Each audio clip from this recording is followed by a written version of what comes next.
Mount Everest दुनिया का एक सबसे ऊंचा पहाड़, लेकिन इस पहाड़ ने जितने रिकॉर्ड्स बनाए हैं उससे कहीं ज़्यादा लोगों को निगल भी लिया है। 1924 में दो ब्रिटिश क्लाइंबर्स जॉर्ज मैलरी और एंड्रयू इरविन एवरेस्ट की नॉर्थ फेस क्लाइंब करने निकले थे, लेकिन उसके बाद वो कभी वापस नहीं आए। ना बॉडीज मिली, ना प्रूफ, और दुनिया के अंदर एक सवाल हमेशा के लिए जिंदा रह गया। क्या मैलरी और इरविन एवरेस्ट की समिट तक पहुंच गए थे या नहीं, before anyone else in the history? क्योंकि ऑफिशियली देखा जाए एवरेस्ट को फर्स्ट टाइम सक्सेसफुली क्लाइंब किया गया था 1953 में by Edmund Hillary and Tenzing Norgay. लेकिन अगर मैलरी का कैमरा कभी मिल जाए तो उसके अंदर का फिल्म दुनिया की सबसे बड़ी माउंटेनियरिंग मिस्ट्री सॉल्व कर सकता है। और एग्जैक्टली यहीं से शुरू होती है the summit of the gods, directed by Patrick Embert. ये मूवी IMDb पे अराउंड 7.5 की रेटिंग होल्ड करती है, और ऑनेस्टली ये सिर्फ एक माउंटेन क्लाइंबिंग की स्टोरी नहीं है। ये ऑब्सेशन, लोनलीनेस, एम्बिशन और इंसान की लिमिट्स के अगेंस्ट बैटल की स्टोरी है। 1994 हम मिलते हैं मकोटो फुकामाची से, एक यंग जापानीज रिपोर्टर। काठमांडू की स्ट्रीट्स में घूमते वक्त उसकी नज़र एक गली में पड़ती है जहां दो आदमी लड़ रहे होते हैं।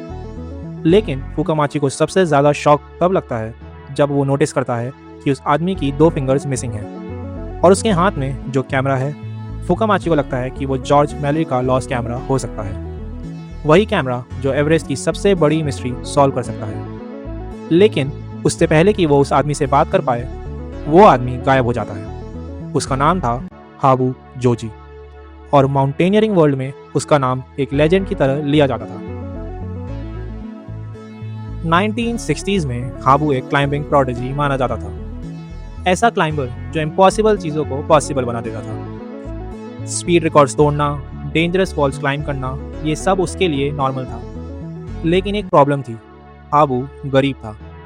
उसके पास एवरेस्ट जाने के लिए स्पॉन्सर्स नहीं थे। उसका पार्टनर था इनोऊ, और पब्लिकली और स्पॉन्सरशिप पाने के लिए हाबू एक इंसेन डिसीजन लेता है, विंटर सीजन में डीमन वॉल क्लाइंब करने का। एक ऐसा क्लाइंब जिसे ऑलमोस्ट सुसाइडल माना जाता था, और सरप्राइजिंगली वो दोनों यानी हाबू और उसका पार्टनर इनोऊ सक्सेसफुल हो जाते हैं। पूरी माउंटेनियरिंग कम्युनिटी शॉक हो जाती है, लेकिन इंस्टेड ऑफ रिस्पेक्ट लोग बोलते हैं कि हाबू बस लकी था। लेकिन हाबू कामली एक्सप्लेन करता है कि उसकी क्लाइंब लक नहीं थी। उसने माउंटेन को केयरफुली स्टडी किया था। उसने वेट किया सनलाइट का, ताकि स्नो मेल्ट हो और पाथ विजिबल हो जाए। फिर उसने एक और रात वेट की ताकि मेल्टेड स्नो दोबारा फ्रीज हो जाए और स्टेबल बन जाए, और सिर्फ परफेक्ट टाइमिंग पे उसने क्लाइंब अटेम्प्ट की। यहाँ मूवी हमें एक इंपॉर्टेंट चीज़ बताती है, हाबू रेकलेस नहीं है, वो ऑब्सेस्ड है, पेशेंट है, और माउंटेन्स को शायद इंसान उससे ज़्यादा समझता है।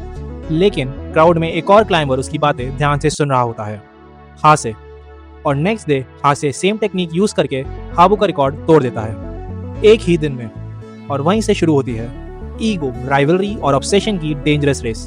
Because for these climbers mountain सिर्फ एक माउंटेन नहीं था, वो उनकी आइडेंटिटी थी।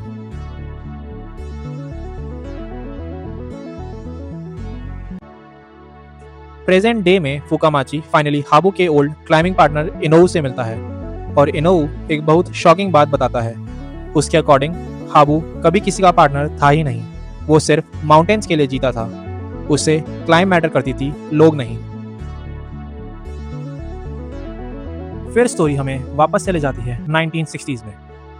हाबू अपनी नेक्स्ट डेंजरस क्लाइंब की प्रिपरेशन कर रहा होता है। तभी उसके क्लाइंबिंग क्लब का एक यंग लड़का बुंतारो उससे रिक्वेस्ट करता है कि वो उसे भी साथ ले चले। बुंतारो अभी बहुत यंग होता है, और उसकी सिस्टर रियोको को भी पता होता है कि हाबू के साथ जाने का मतलब है ऑलमोस्ट डेथ को इनवाइट करना। इसीलिए हाबू पहले मना कर देता है, लेकिन इवेंचुअली वो मान जाता है, और यहीं से मूवी का मोस्ट हार्ट ब्रेकिंग मोमेंट शुरू होता है।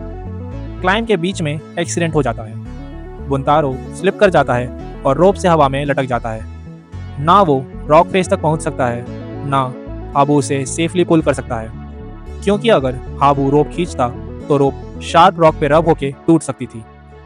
और तब बुंतारो समझ जाता है कि रेस्क्यू इम्पॉसिबल है। सोचो कितना टेरिफाइंग होगा वो मोमेंट। एक छोटा सा लड़का फ्रीजिंग माउंटेन के बीच डेथ को सामने देख रहा है, और फिर बुंतारो क्वाइटली अपनी रोप कट कर देता है और नीचे गिरकर मर जाता है। उसके बाद बस साइलेंस, और वही साइलेंस इस मूवी को इतना रियल बना देता है।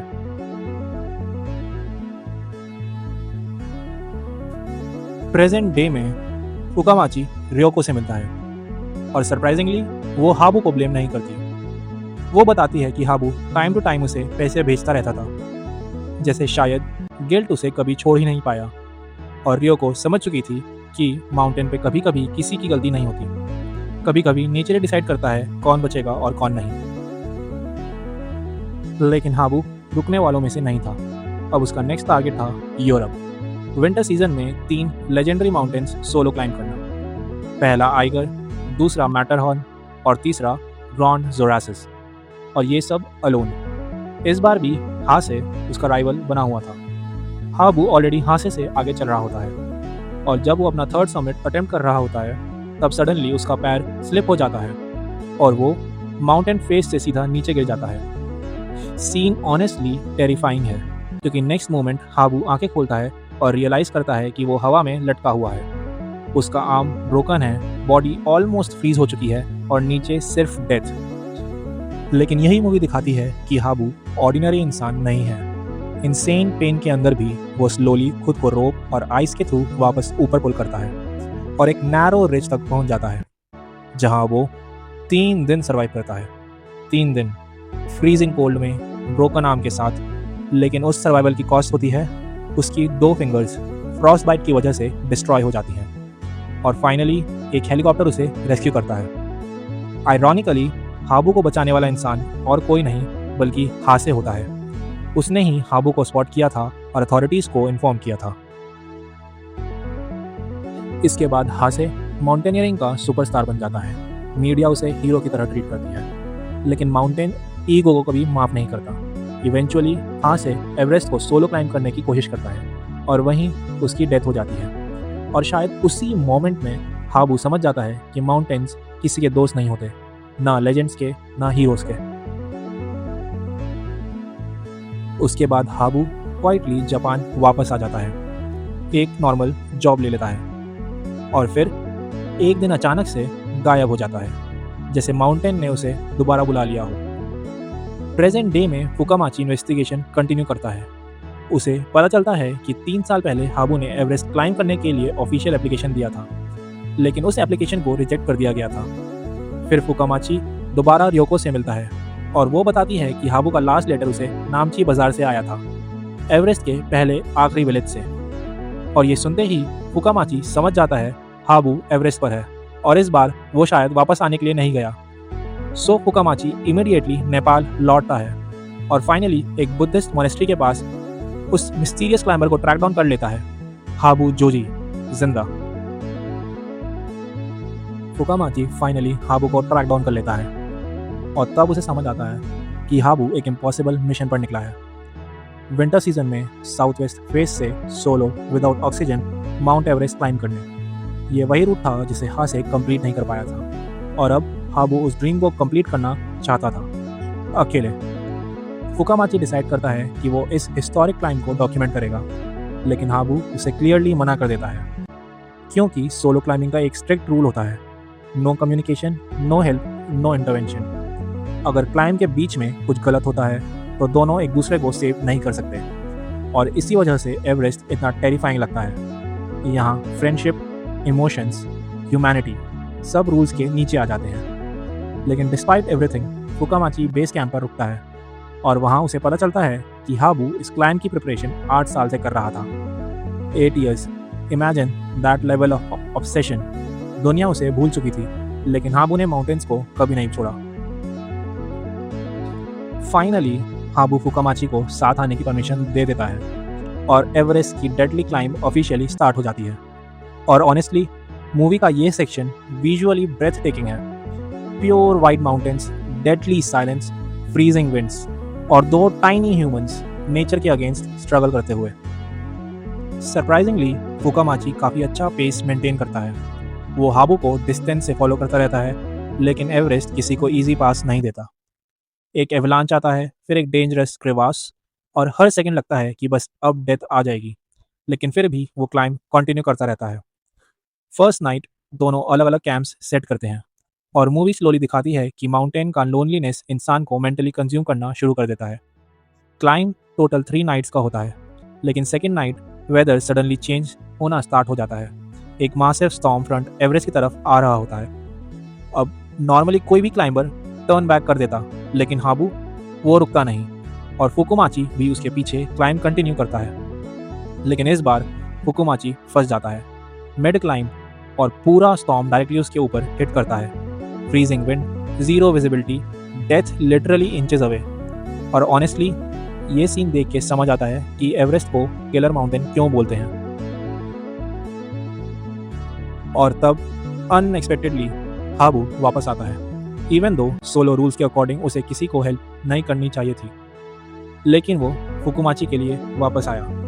वो फुकुमाची को उठाता है और उसे अपनी बैक पर लेकर माउंटेन क्लाइंब करता है। इस सीन में डायलॉग बहुत कम है, लेकिन इमोशंस इनसेन है। एक इंसान जो पूरी लाइफ इमोशनली डिस्टेंट रहा, वो फाइनली किसी और के लिए रूल्स तोड़ रहा है। हाबू एक रिच पर बायोवैक्स सेटअप करता है और वहीं फुकुमाची की आंख खुलती है। यहीं फाइनली हाबू ट्रुथ रिवील करता है। वो बताता है कि उसने south west face multiple times attempt किया था और एक प्रीवियस अटेम्प्ट में वो लॉस हो गया था। तभी उसे जॉर्ज मैलरी की प्रिजर्व बॉडी मिली और उसके पास वो लेजेंडरी कैमरा भी। लेकिन शॉकिंग पार्ट ये था कि हाबू ने कभी उस कैमरा का रील डेवलप ही नहीं किया, क्योंकि उसके अकॉर्डिंग ये मैटर ही नहीं करता कि मैलरी समिट तक पहुंचा या नहीं। माउंटेन किसी को प्रूव करने के लिए क्लाइंब नहीं की जाती। और ऑनेस्टली ये लाइन पूरी मूवी का सोल है। नेक्स्ट मॉर्निंग हाबू फुकुमाची को नीचे वापस भेज देता है और खुद एवरेस्ट की फाइनल क्लाइंब कंटिन्यू करता है अकेले। और फिर फाइनली हाबू जोजी समिट तक पहुंच जाता है, top of Mount Everest, the highest point on earth. No crowd, no celebration, no cameras, बस एक इंसान और एंडलेस स्काई। फुकुमाची बेस कैंप पर वापस आ जाता है और वेट करता रहता है। 1 दिन, 2 दिन, कई दिन, लेकिन हाबू कभी वापस आता ही नहीं। माउंटेन ने उसे अपने पास रख लिया था। बेस कैंप का एक्सपेडिशन ऑपरेटर फुकुमाची को मैलरी का कैमरा देता है और बताता है कि हाबू ने कहा था ये कैमरा फुकुमाची को दे देना। और फिर मूवी साइलेंटली रिवील करती है कि समिट से नीचे आते वक्त हाबू की डेथ हो चुकी थी। Back in Japan Fukumachi finally camera develop करता है, लेकिन वो फोटोज दुनिया को कभी नहीं दिखाता, क्योंकि शायद अब वो समझ चुका था कि कुछ चीज़ें मिस्ट्री रहने में ही ब्यूटीफुल होती हैं।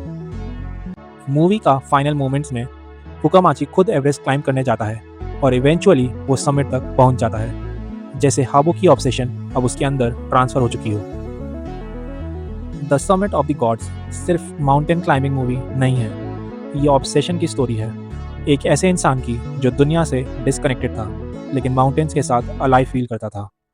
मूवी हमें बताती है कि कुछ लोग सक्सेस के लिए नहीं जीते, वो सिर्फ उस फीलिंग के लिए जीते हैं जब वो इम्पॉसिबल चीज़ के सामने खड़े होते हैं। और शायद इसीलिए माउंट एवरेस्ट सिर्फ एक माउंटेन नहीं है, वो इंसान के ईगो, फियर, एम्बिशन और लोनलीनेस का टेस्ट है। अगर आपको ये मूवी का रिकैप पसंद आया हो तो वीडियो को लाइक ज़रूर करना और चैनल को सब्सक्राइब कर लेना for more deep movie recaps like this. मिलते हैं नेक्स्ट स्टोरी में। धन्यवाद।